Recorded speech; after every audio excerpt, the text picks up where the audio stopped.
यह वीडियो कम से कम आज 8 दिन हो लिए लेट है कुडाली पर जड्डा भी ज्यादा हो रहा था और शेड्यूल कुडाला बिजी हो रहा। पर फिर भी अब तो बताना ही पड़ेगा भाई, CSC बयालीज और तमाम तहसील में कार्यरत कर्मचारियों को ई डिस्ट्रिक्ट के बारे में एक विशेष ट्रिक बताने जा रहा हूँ। छोटी सी ट्रिक है, सर्वर एरर से कैसे बचा जाए, बार बार लॉगिन करने से कैसे बचा जाए और बार बार लॉगिन के झंझट से छुटकारा पाते हुए अपने डॉक्यूमेंट्स को फॉरवर्ड करने के लिए जल्द से जल्द कार्य को कैसे निपटाया जाए। तो देखते रहिए पूरी वीडियो, बहुत जल्दी छोटी सी वीडियो में पूरी जानकारी आपको देता चलूंगा। मेरे हाथ में अभी कंट्रोल बटन है, मैंने ये बटन दबाया, नई टैब खुली। नई टैब में मैं आपको दिखाता हूँ कि यहाँ पे मैंने बहुत सारे जाति प्रमाण पत्र अपलोड कर रखे हैं, फॉरवर्ड करने हैं मुझे ये। अब मैं किसी एक जाति प्रमाण पत्र को उठा लेता हूँ, जैसे ये है श्रवण कुमार का, और इसमें चेक करूँगा सब ठीक ठाक लिखा है क्या, और ये डॉक्यूमेंट अपलोड कर दूंगा बचे हुए। सपोर्टिंग डॉक्यूमेंट जो अपलोड करने हैं वे डॉक्यूमेंट अपलोड कर देता हूं। अभी मेरे हाथ में ना मैं बताता रहूंगा कीबोर्ड से क्या दबा रहा हूं मैं। जैसे ये होता है, अब मैं ये जैसे नीचे आता है ना, ड्रैग डाउन होता है, उस टाइम मेरे हाथ में स्पेस बटन होता है। स्पेस बटन मैंने 2 बार दबाया तो ड्रैग डाउन नीचे आ जाता है एकदम। और ये सबमिट कर दिया मैंने। अब मैंने सब अटैचमेंट करके दर्ज करे क्लिक किया। यहाँ पे अपना ID password wallet password enter करूंगा और फॉरवर्ड कर दूंगा। फीस कटने के बाद ये फॉरवर्ड हो रहा है, ये हो गया।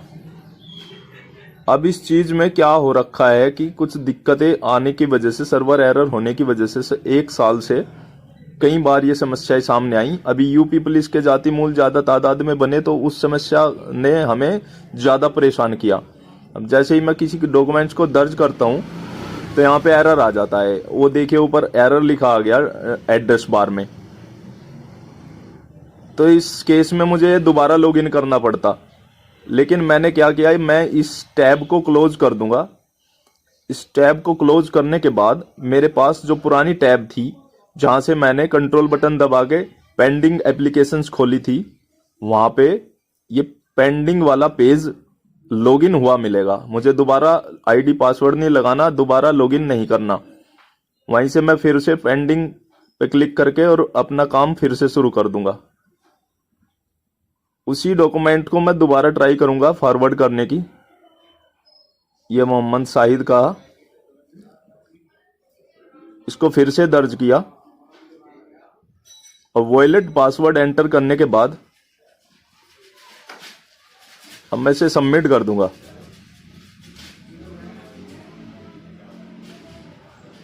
बार बार लॉगिन के झंझट से बचने का ये मैं तरीका कम से कम 1 साल से यूज कर रहा हूं ई डिस्ट्रिक्ट पोर्टल पर। कई केस में ये तरीका कामयाब नहीं हो पाएगा, जेन्युइन नहीं है, लेकिन यहाँ पे ये काम कर रहा है और 1 साल से मैं इसी तरीके से काम कर रहा हूँ।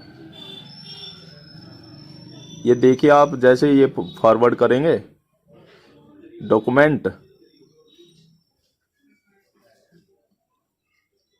कंट्रोल बटन दबा के पेंडिंग एप्लीकेशन पे क्लिक करते ही एक नया पेज, नई टैब खुलती है। फिर से एरर आ गया, मैं ये बंद कर दिया, कंट्रोल बटन दबाया, नई टैब खुली और पेंडिंग केस मैंने चेक किए, वहां से मैं इसको दोबारा फॉरवर्ड करूंगा।